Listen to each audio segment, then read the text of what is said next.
If your budget is getting tighter, then you are not alone. Millions and millions of people are just waiting on the Federal Reserve to start to lower interest rates.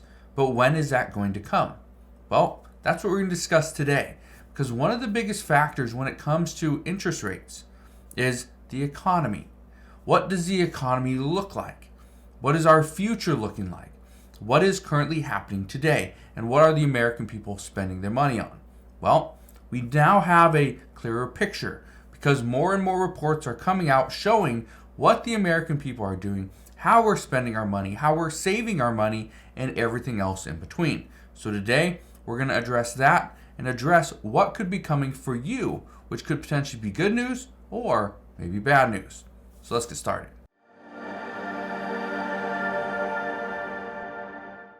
So on October 12th, 2023, we got our new CPI report. It stated that we are currently having inflation at 3.7%, which is stable. But that does not show we're seeing disinflation. That does not show that the American people have more money to keep in their bank accounts and keep in their pockets. Actually, what's happening is, well, look at this. This is from this morning. It says retail sales rose 0.7% in September, much stronger than the estimate. Well, what was the estimate? Well, let's look at this. It says retail sales rose 0.7% on the month, well above the 0.3% Dow Jones estimate. It says excluding autos, sales were up 0.6%, also well ahead of the forecast for just 0.2%. This is important to understand because us as a nation, we continue to spend our money. We're not saving money, we are continuing to spend our money. And this is causing a little bit of a panic, simply because we may not see interest rates drop, and if interest rates don't drop, we continue to spend our money. Guess what? For all those people that have credit card debt, you are going to continue to pay more money. Now, somebody asked me the other day, how does interest really work? What is the Federal Reserve trying to do? Well, here's the thing. The reason why the Federal Reserve raises interest rates is because it would slow down the economy.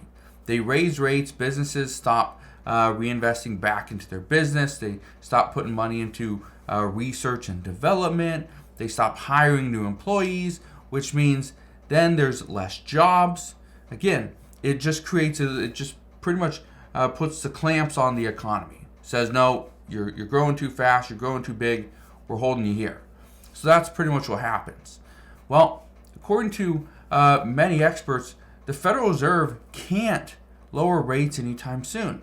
And according to one person, they say that the Federal Reserve is looking for more unemployment. Now, when that person said that, I thought that's interesting. That's very interesting because that's not what the Federal Reserve wants to do. They want to see maximum employment. But the problem now is we are making too much money. More people are working. People that were previously retired are coming back. They're now getting jobs. So you were previously retired. You were collecting Social Security benefits. Now you're coming back to work. Why?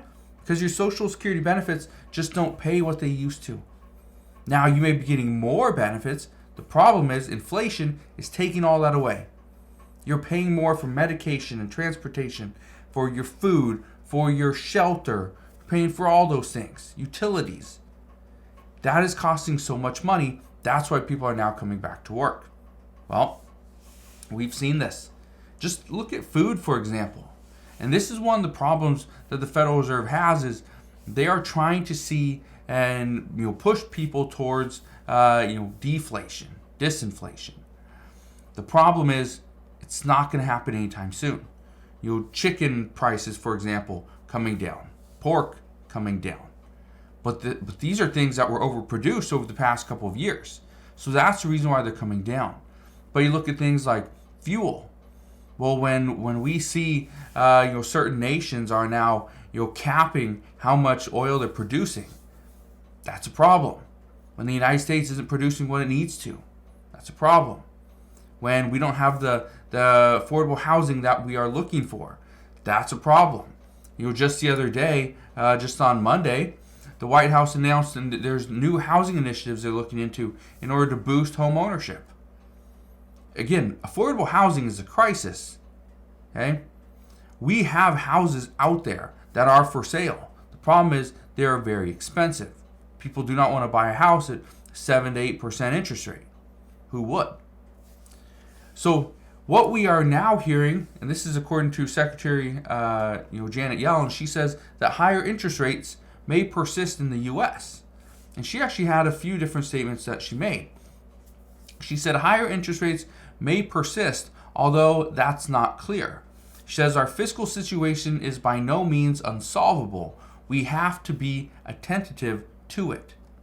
And I don't think many people really have done that. She also goes on to say Americans can certainly afford to stand with Israel and to support Israel's military needs. And we also can and must support Ukraine in its struggle against Russia. Now, I don't think anybody is denying that the United States could go and help other countries, but is that in the best interest of the United States, or is it potentially costing the American people even more money? And that's the worry. She also goes on to say, we're looking at the economic implications of the hostilities here. I think it's too early to speculate on whether or not there will be significant consequences. I think importantly, it depends on whether the hostilities extend beyond Israel and Gaza, and that's certainly an outcome we would like to avoid. However, we've already seen this. President Biden is reportedly going to Israel to show his support. And in doing so, again, Iran isn't happy. China isn't happy. These are two countries that the United States depends on. And so doing stuff like going and showing support to Israel, is this something that President Biden should be doing at this time? Some say yes, others say no, absolutely not. He should not put his feet on the ground. So we're going to see what happens moving forward, but the problem is that right now the Federal Reserve is kind of stuck. Now, the Federal Reserve is going to, they're going to meet again at the end of this month. It's actually from October 31st to November 1st, I believe. That is their meeting. They are going to have, that's their FOMC meeting, okay? At the point of this meeting, and what many people believe, is that they are not going to raise interest rates again. However, they will at the next meeting. So by the end of this year, we are going to see interest rates go up an additional 25 basis points. That's going to hurt more people. That's going to put the clamps on the American or the U.S. economy even more. But the big thing is, when are we going to see interest rates go down? When are we going to see them get lowered? Well, according to reports, the Federal Reserve will not lower interest rates until we see additional unemployment. That's a very big problem as we're coming into this holiday shopping season.